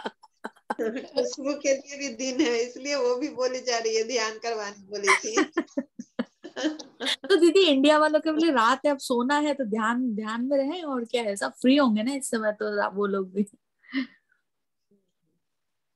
बिल्कुल बिल्कुल। हाँ तो कल से हम लोग ध्यान करेंगे, मगर एक छोटी ध्यान से ही हमेशा हम लोग क्लास के समापन करते हैं, तो छोटा ध्यान तो करेंगे ही करेंगे हम लोग। तो छोटा ध्यान हम लोग करते हैं और उसके बाद समापन करेंगे। दीदी मुझे ये पूछना था, ये जो साधना होती है तो जितनी मतलब थोड़ा सा इच्छा हो रही है जानने की कि कैसी साधना ये लोग, मतलब रात्रि के टाइम होती है साधना, दिन में, मतलब क्या रहता है इसका साधना का, थोड़ा आप बता दीजिए। हाँ ये साधना जो होती है वह एकांत में होती है, जहां पर निर्भरता होती है, यानी शांति होनी चाहिए, कोलाहल नहीं होना चाहिए। संसार के कोलाहल से अलग एकांत में इसकी साधना होती है, ताकि इस एनर्जी को हम अपने अंदर पी सकें। जब हम कभी आप लोग पानी पीते हैं तो पानी पीते समय आपने कभी ध्यान दिया है कि गिलास मुंह में रहेगा और पानी पी रहे हैं तो सारी एकाग्रता उस पानी पर आ जाएगी, सब कुछ स्थिर हो जाएगा। या कोई भी लिक्विड चीज अगर आप पीते रहेंगे तो आप देखिएगा, पीकर ध्यान लगाइएगा, पीकर देखिएगा, तो जब आप पीते रहते हैं, खाने के समय नहीं, पीने के समय, पीने के समय जब हम पीते हैं उस चीज को तो पूरी एकाग्रता हो जाती है, और वो अंदर जाते हुए भी हमें महसूस होता है। और वो कब होता है? सुबह का जब आप पानी पी रहे होते हैं उस समय, या रात में लास्ट में जब आप पानी पी रहे होते हैं उस समय। ये दो समय आपको महसूस होता है। और बीच में जब कभी आप पानी पी रहे हैं, खा रहे हैं, पी रहे हैं, तो उस समय वैसा कुछ महसूस नहीं होता। लेकिन सुबह सुबह उठकर पानी पीजिए तो देखिए, और रात में जब आप सोते समय लास्ट का पानी पीजिए तो देखिए, इन दो जगह पर उसकी जो एकदम सहजता से पानी जाती है और शरीर पूरा स्थिर रहता है, वही पीने का समय साधना का होता है। वो आप साधना कर रहे होते हैं, आपका शरीर वो साधना के लिए तैयार होता है। इसीलिए ब्रह्म मुहूर्त में, यानी सुबह में सोकर उठते ही जो साधना कही जाती है, और उठने का समय पहले के जमाने में क्या होता था, शाम के 7 बजे अंधेरा होते ही सो जाते थे, क्योंकि रोशनी की व्यवस्था नहीं थी। और सुबह में जैसे सूरज जगने से 2 घंटे पहले जगते थे, क्योंकि फिर सारा कुछ कर कर और सूरज उगने से पहले खेत में पहुंच जाए तो जल्दी जल्दी काम करेंगे, ताकि धूप हमको फिर तंग ना करे। तो ये कंसेप्ट होता था। तो उस समय में साधना होती थी ब्रह्म मुहूर्त में, जिस समय कि आपका शरीर एकदम सब चीज एकदम उसी तरह, जैसे पानी लेते हैं और पूरा शरीर पता चल जाता है तो ऊर्जा लेने के लिए तैयार रहता है। और रात के एकांत में जब सब सो जाता है, और तब आपका शरीर कोई काम की हलचल नहीं रहती है, आपका शरीर किसी चीज के लिए नहीं रहता है, सिर्फ स्थिरता रहती है, तो फिर वो लेने के लिए तैयार। इसलिए रात्रिकालीन हम साधना करते हैं, नहीं तो ब्रह्म मुहूर्त में साधना करते हैं। बीच में जब आप कभी भी साधना करेंगे, आप लोग भी जानते हैं साधना का मतलब क्या होता है, अपने मन को, अपने भाव को, अपने विचारों को साध लेना, अपने कंट्रोल में लेना। और दिन में आप बैठ के उसको कंट्रोल में लेने के लिए कीजिए तो आपके कभी दूध जलेंगे, कभी आपके गेट की घंटी बज जाएगी, कभी फोन का कुछ कुरियर वाला लेकर चला आएगा, कभी ऑफिस से फोन आ जाएगा, कुछ न कुछ, कभी दादी के पास पोता आ जाएगा, कभी पोती आ जाएगी, कभी वीडियो कॉलिंग करने का मन कर जाएगा, कभी फोन उठा के देखने का मन कर जाएगा किसका मैसेज आ गया। तो ये सारी हलचल होती है, और उस हलचल में आपके न मान, न भाव, न विचार, न मंत्र, कुछ भी आपके कंट्रोल में नहीं रहता है। तो जब चीज कंट्रोल में नहीं रहेगी तो आपके अंदर स्थापित कैसे होगी? इसीलिए रात की साधना या ब्रह्म मुहूर्त की साधना को महत्व दिया गया है, और दिन भर की साधना को कर्मकांड दिया गया है कि तुम फूल चढ़ा लो, पत्ती चढ़ा लो, उसकी मूर्ति रख लो और उससे कनेक्टेड रहो, जुड़े रहो, मन मन मंत्र में जपते रहो, उससे कनेक्टेड रहो, लेकिन एकांत में उसकी ऊर्जा को एब्जॉर्ब करो। ठीक है? बहुत सुंदर दीदी, थैंक यू सो मच। और कोई प्रश्न किसी को? चलिए, तो हम लोग छोटी सी साधना कर ले। साधना का दीदी मतलब क्या हो गया? हाँ, वो हेमकुंड का मंत्र भी जप सकते हैं, मतलब अलग से, ये विषय अलग है। और जो हमने हाँ, बिल्कुल जप उसकी सकते हैं। चर्चा पहले की थी, हाँ, तो उसका मतलब हम कह रहे थे ना कि उसको भी हम कर सकते हैं, या फिर साधने के लिए उसको भी, उसका भी जप कर सकते हैं। हाँ बिल्कुल, वो तो आप लोगों के क्लास में बताया ही गया था ना कि आप लोग, ये आपके 4th सेमेस्टर क्लास की चीजें हैं। तो क्लासरूम में यहाँ पर बहुत सारे ऐसे लोग हैं जिनकी उत्सुकता खाली आप बढ़ा देंगी। ठीक है, और अरे फिर हाँ, वो आप ही से सॉरी फोन सॉरी। पूछेंगे कि आप क्या पूछ रही थी, तो आप सबको बताते नहीं ये रहिए। नहीं, ध्यान में नहीं है, सॉरी। हाँ, तो ये आप कर सकती हैं। बिल्कुल, पहले भी मैंने बताया कि जो विशेष साधना का ही समय है, इसमें जी। अगर हम 24 घंटा का 48 घंटा बनाकर साधना करें। आज मैं दिन भर साधना में रही, आज दिन भर मैं के गुरु जी के यहाँ मैं गई, सुबह उठी तो सुबह उठकर मैंने अपने ब्रह्म मुहूर्त का ध्यान किया। ब्रह्म मुहूर्त का ध्यान करने के बाद फिर मैंने अपनी पूजा, घर की पूजा की। घर का पूजा करने के बाद गुरु स्थान पर, आज मौनी अमावस्या की पूजा थी तो गुरु स्थान पर गई, वहां मैंने पूजा की हम लोगों ने। वहां से पूजा करने के बाद फिर मैं यहाँ आई, तो फिर मैं क्लास मेरा था, बच्चों का न्यास योग का क्लास था जो, तो उसमें फिर मैंने क्लास किया। तो बातचीत करना भी साधना ही है ना। अभी जो हम लोग बातचीत कर रहे हैं, इतनी चर्चा कर रहे हैं, तो ये भी तो साधना ही है, विमर्श की साधना। तो इतनी बात हुई, फिर उसके बाद मैंने आपके लिए इतना सारा मटेरियल जुटाया सब चीज बताने के लिए, तो वो मेरी साधना हुई। फिर अभी आपसे बातचीत कर कर साधना हुई, और अभी भी अंतिम साधना बाकी है। जब मैं आप लोगों के साथ बैठ जाऊंगी तो फिर मेरी 25 मिनट की साधना चलेगी। 25 मिनट मेरा अपना ध्यान चलेगा, आज्ञा चक्र पर वो ध्यान करते हैं। तो इस तरह आप भी करिए, कोई रोक थोड़ी है, जितना ज्यादा कर सकते हैं उतना ज्यादा कीजिए। और उस बीच में मैं बैंक भी गई, मैंने बैंक में अपना काम किया, मैं कॉलेज गई, कॉलेज में अपना काम किया, मैंने 3 माला गुथवाया, अपना बहुत सारा काम भी इस बीच किया। ये नहीं सोचिएगा कि मैंने रोटी भी खाई, तो ये नहीं सोचिएगा कि वो सब मैंने नहीं किया, वो सब भी मैंने किया।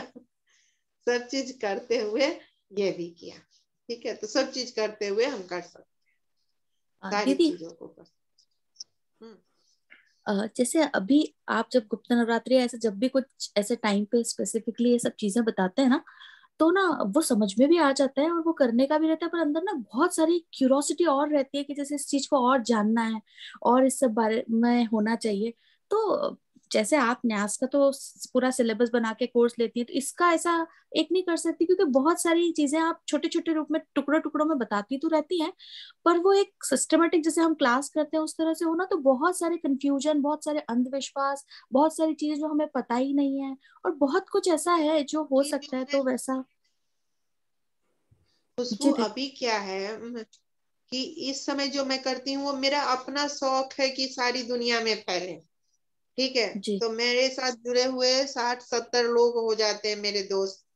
लेकिन जब मैं कोर्स करूंगी तो उसमें हम्म। मुझे कोर्स की तरह मटेरियल जुटाना, लिखना, कंप्यूटराइज करना, चीजों को करना, वहां मेरे पेमेंट आएंगे। तो मैं जब अपने कॉलेज में 1 घंटा पढ़ाती हूँ तो मेरे 1500 रुपए मिलते हैं 1 घंटे के, और आपको मैं पढ़ाऊंगी तो मुझे क्या मिलेगा? तो क्यों मैं पढ़ाऊंगी यहाँ? अब वो तो उसका तो मेरे पास कोई जवाब नहीं है दीदी। पर क्योंकि मैं ये जानती हूँ कि आप मतलब ये टालने के लिए ये वाली पैसे की बात आपने बीच में टाल दी है, आप वो है नहीं जो आप कह रही हैं, तो इसलिए मैं इस बात से पूरी तरह सहमत नहीं हूँ, यही कहूंगी। नहीं तो पर अगर आप सिर्फ इसलिए कि फीस भी आपको देनी पंद्रह होगी सौ तो हम डॉलर रुपए स्टूडेंट घंटे के तैयार हैं। हिसाब से नहीं मिलेगा और आप छोड़ रही है, ये मुझे नहीं लगता। ये आप टाल रही है, और ये मुझे इसका रीजन भी समझ आ रहा है कि आप हमें उस उतना पात्र नहीं समझ रही हैं। हाँ तो है ना दीदी, सही पकड़ लिए ना आपको है इतने इनमें टाइम से आपके साथ रह के। नहीं कोई नहीं। अच्छा चलिए, तो अभी हम लोग क्या करते हैं कि छोटी सी साधना सॉरी करते दीदी, हैं, मुझे यानी कि प्रियंका की छोटा बात सा कुछ कह ध्यान। रही थी, शायद मैंने उनकी बात कट कर दी, वो कुछ शेयर कर रही थी, वो कुछ कह रही थी, मैंने मेरे से उनकी बात कट हो गई, उनको सुन के फिर ध्यान कर। खुशबू, मेरे को आपका पॉइंट बहुत अच्छा लगा। मेरे अंदर भी यही बात कहना था। मैं ये कहने वाली थी कि अगर ओके। पैसा भी देना पड़े, फीस भी देना पड़े, मैं तो तैयार हूँ इस कोर्स में आने के लिए। हाँ, मैं वही कह रही हूँ ना कि तैयार है, सब लोग कर लेंगे। मैं कोर्स शेड्यूल इस पे कर रही हूँ। मेरा हम लोगों का जो 4th सेमेस्टर अब खत्म होगा ना, तो उसके बाद जी। मैं ये तंत्र महाविज्ञान पे ही हम लोग लेके चलेंगे, और इस अरे पे वाह, मैं कोर्स शेड्यूल भी, और हम लोग इस पर एक दिन इस पर हम लोग रखेंगे ही रखेंगे। तो अगला बहुत हमारा बढ़िया, कदम बहुत यही बहुत होगा। धन्यवाद दीदी। ये अपनी भूमिका है, और फिर हम लोग उस पर विस्तार से बात करेंगे। और तंत्र शास्त्र की जो मेरी डिग्री है वो इतनी जी खूबसूरत है, इतनी खूबसूरत है, और तंत्र को इतना समाज में इसको इतना विभत्स रूप में फैला दिया गया है कि हमारी आपकी जिम्मेदारी बनती है कि उसकी खूबसूरती को हम लोग सामने लाएं। तो जी जी इसके जी। लिए जरूर हम लोग करेंगे, और मेरा शेड्यूल उसके लिए तैयार है। बस ये 4th सेमेस्टर खत्म हो आप लोगों का, तो फिर हम लोग उस पर ही करेंगे। तो फिर आप ये 1500 घंटे वाली बात क्यों बोल रही थी? खाने के लिए। घंटे का 1500 कीजिएगा। डालने के लिए। ताकि हम सब तैयार हो जाएं। हाँ टेस्टिंग हो रही है सबकी। हाँ, हाँ, पात्रता ताकि देखी कि जा रही जो थी। जो पकड़ सकते हैं वो पकड़ेंगे, जो भाग जाएंगे हमें ये आनंद रहेगा, भाई मेरे पास पात्र ही तो रहेंगे। सही बात है। कोई भागने दीदी वाला हमारा नहीं है। एक क्वेश्चन है। दीदी ओके, तो हम मेरा लोग एक थोड़ा सा क्वेश्चन है। हेलो। बोलिए हाँ। हाँ दीदी, अब ये बोलिए। इसका कहीं आप तो रिकॉर्ड कर रहे हैं, तो इसका कहीं लिंक भेजेंगे क्या? क्योंकि यहाँ पे मैं भी यहाँ पे ही हूँ यूएस में, तो इस समय कुछ कुछ काम चल रहे हैं, तो बीच बीच में सुन रहे हैं, नहीं सुन पा रहे हैं, ऐसा चल रहा है, बड़ा डिस्टरबेंस था। तो मुझे फिर से सुनना है बीच बीच में जो छूट गया है। तो लिंक है क्या? आप रिकॉर्ड तो कर रहे हैं, मैंने देखा आपका। मैं रिकॉर्ड तो कर रही हूँ, और मैं देखती हूँ कि इसको लिंक, क्योंकि उसके बाद डाउनलोड करना पड़ता है, डाउनलोड करके फिर मुझे प्राइवेट लिंक बनाकर डालना पड़ता है। तो मैं देखूंगी जरूर, अगर उपाय हुआ तो मैं भेजूंगी। अच्छा दीदी, बस साधना चूंकि मैं भी करूंगी, अब कल से ही है, तो मतलब तो वही मुझे सोचना था कि क्या करूं, किस तरह से। तो सुन भी रही थी, और यहाँ काम चल रहा है तो बहुत डिस्टरबेंस हो रहा था मुझे, कुछ कुछ सुनाई नहीं पड़ा बीच बीच में। चलिए, मैं कोई बात नहीं, मैं कल कोई नहीं मिल जाएगा इसमें।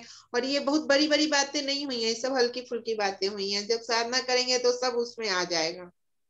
अच्छा, ठीक है दीदी। ओके, चलिए, तो अभी हम लोग 2 मिनट की साधना करेंगे। 2 मिनट के लिए अपने आप को स्थिर करके बैठेंगे। सभी लोग सीधे बैठ जाएं। सहजता में जिस किसी आसन में इच्छा हो बैठ जाएं। पैर सीधे करके बैठने की इच्छा हो बैठ जाएं। कुर्सी टेप पर बैठने की इच्छा हो बैठ जाएं। बस ध्यान ये रखना है कि पैर के नीचे आसन हो, कपड़ा हो, सीधी जमीन से ना हो। सुखासन, पद्मासन, वज्रासन, जिस किसी आसन में इच्छा हो सहजता में बैठ जाएं। आंखें कोमलता से बंद, शांत और स्थिर भाव।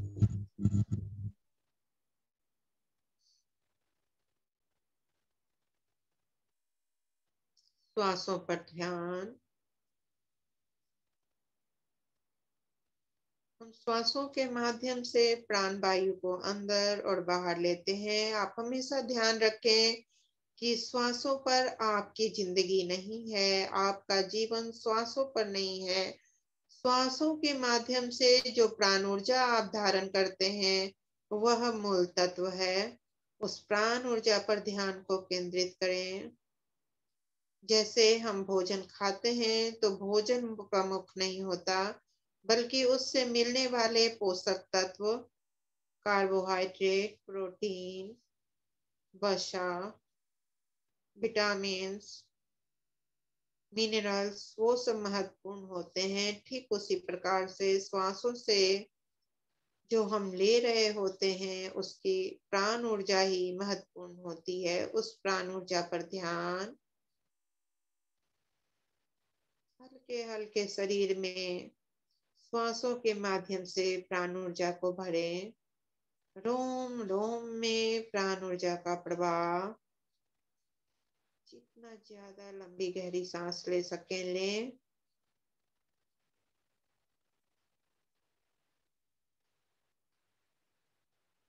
क्षण भर को रोकें और फिर धीरे धीरे उतनी ही धीमी गति से बाहर निकाल लेते हैं। और निकालते हुए श्वास के साथ आपके अंदर के सारे तनाव, सारी निगेटिविटी, सारे भय, सभी कुछ बाहर।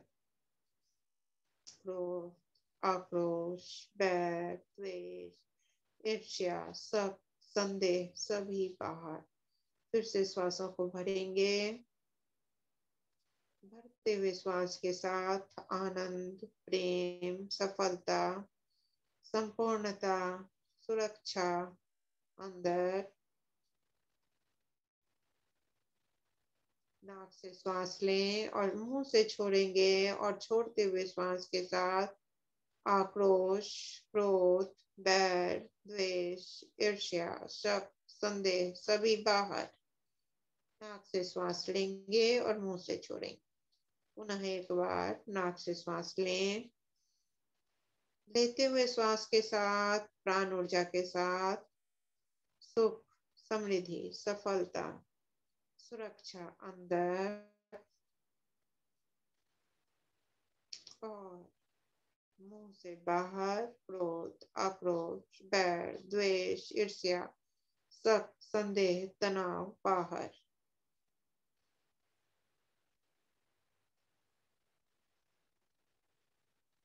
कुछ देर शरीर को बिल्कुल ढीला छोड़कर रीढ़ की हड्डी सीधी, बस सहज श्वास आने दे, जाने दे।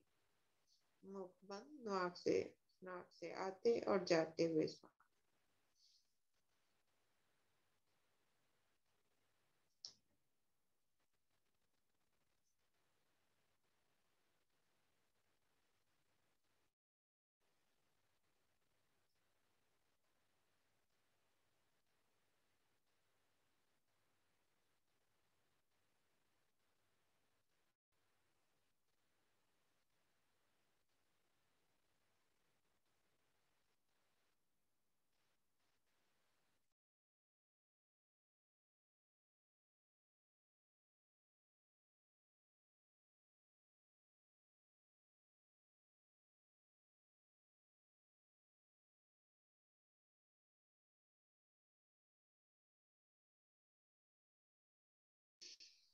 अपने सर के 2-3 हाथ ऊपर अपने ध्यान को ले जाएं।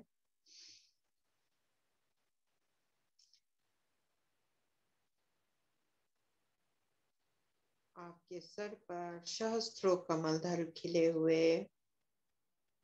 ध्यान करें कि आपका सहस्त्रार चक्र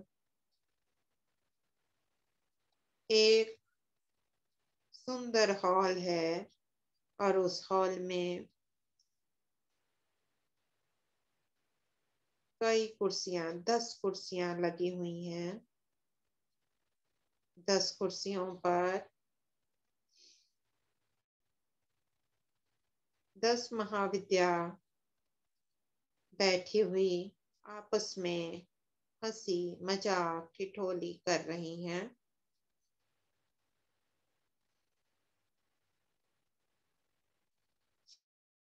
सहस्त्रार चक्र पर 10 महाविद्या।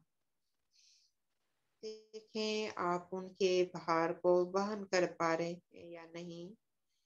क्या आपका सहस्त्रार उनकी भार को वहन कर पा रहा है?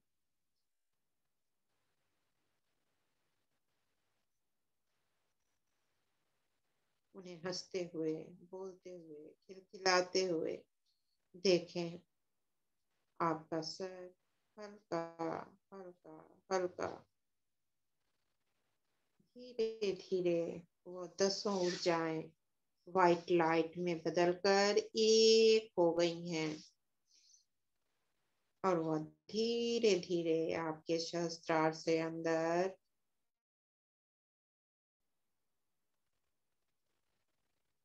रीढ़ की हड्डी से होते हुए आपके हृदय चक्र पर व्हाइट लाइट, हृदय चक्र पर 10 महाविद्या की ऊर्जा हृदय पर, हृदय पर प्रेम का प्रवाह, आनंद का प्रवाह। अपने हृदय से 10 महाविद्या की श्वेत प्रकाश की ऊर्जा को निकलते हुए देखें और आपके घर में फैलता जा रहा है। आपके घर में, आपके परिवार के सदस्यों में, आपकी इच्छाओं में, चारों तरफ श्वेत प्रकाश की ऊर्जा, चारों तरफ व्हाइट लाइट को देखें। सुंदर सुंदर व्हाइट लाइट, चारों तरफ आनंद, चारों तरफ प्रेम, समृद्धि, सफलता, सौंदर्य। 10 दिशाएं घर की चकमक करती हुई। कहीं कोई काला धब्बा, कहीं कोई अवरोध नजर आता है तो उसे व्हाइट लाइट से भर दें।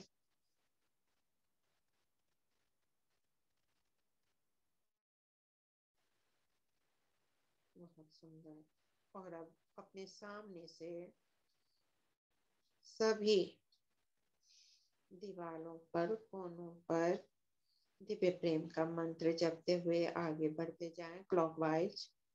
सामने समझें कि आप सामने पूरब की ओर मुख है, चाहे जिस दिशा में आप बैठे रहें, बस आपको सोचना है कि आपके ठीक सामने पूरब दिशा की दीवार है। दिव्य प्रेम प्रकट हो, रोग शोक नष्ट हो। दिव्य प्रेम प्रकट हो, रोग शोक नष्ट हो। दिव्य प्रेम प्रकट हो, रोग शोक नष्ट हो। क्लॉकवाइज आप घूमते हुए पहले कोने पर, फिर दीवार, फिर कोना, फिर दीवार करते हुए वापस उसी स्थान पर आएंगे। हर एक जगह 3-3 बार दिव्य प्रेम का मंत्र जपते जाएं। हमारे घर सुरक्षा बंधन में अनुष्ठान के लिए तैयार हो रहा है। दिव्य प्रेम प्रकट हो, रोग शोक नष्ट हो। दिव्य प्रेम प्रकट हो, रोग शोक नष्ट हो। दिव्य प्रेम प्रकट हो, रोग शोक नष्ट हो। दिव्य प्रेम प्रकट हो, रोग शोक नष्ट हो। दिव्य प्रेम प्रकट हो, रोग शोक नष्ट हो। दिव्य प्रेम प्रकट हो, रोग शोक, दिव्य प्रेम प्रकट हो, रोग शोक नष्ट हो। दिव्य प्रेम प्रकट हो, रोग शोक नष्ट हो।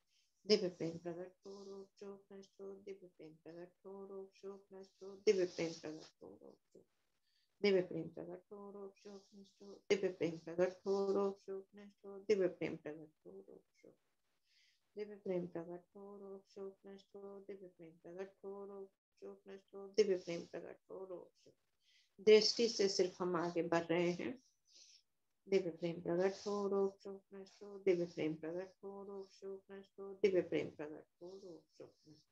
और अब ऊपर की ओर, छत की ओर, दिव्य प्रेम प्रकट हो, रोग शोक नष्ट हो। दिव्य प्रेम प्रकट हो, रोग शोक नष्ट हो। दिव्य प्रेम प्रकट हो, रोग शोक नष्ट हो। और अब जमीन पे, दिव्य प्रेम प्रकट हो, रोग शोक नष्ट हो। दिव्य प्रेम प्रकट हो, रोग शोक नष्ट हो। दिव्य प्रेम प्रकट हो, रोग शोक।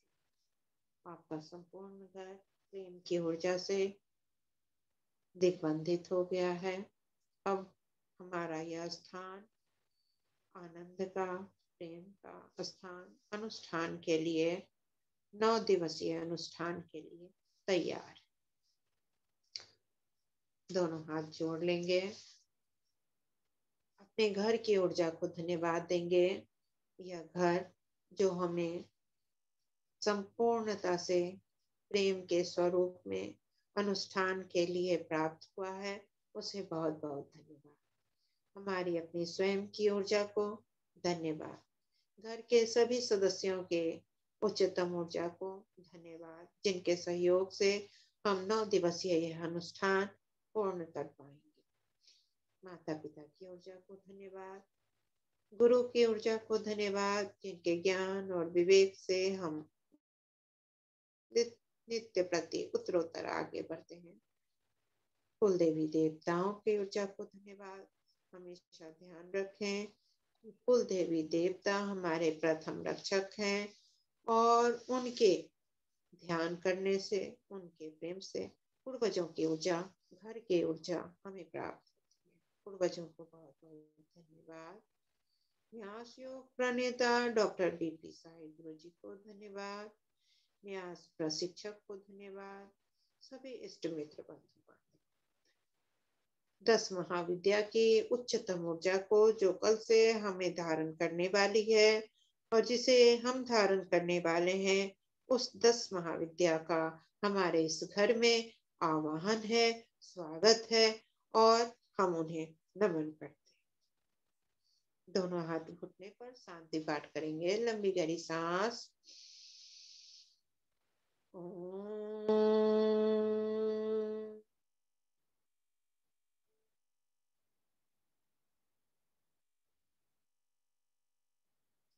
शांति शांति शांति। आप सभी के जीवन में सुख और समृद्धि का आगमन हो, उच्चतम ऊर्जा का प्रवाह हो, आप अपने जीवन में उच्चतम लक्ष्य को प्राप्त करें। इस शुभकामना के साथ आज के इस सुंदर न्यास योग सत्र को हम संपूर्ण करते हैं। आप सभी लोगों का बहुत बहुत धन्यवाद। सारा दिन शुभ हो। धन्यवाद। कल हम लोग सारे बहुत बहुत धन्यवाद। बहुत बहुत धन्यवाद दीदी, सबको शुभ रात्रि।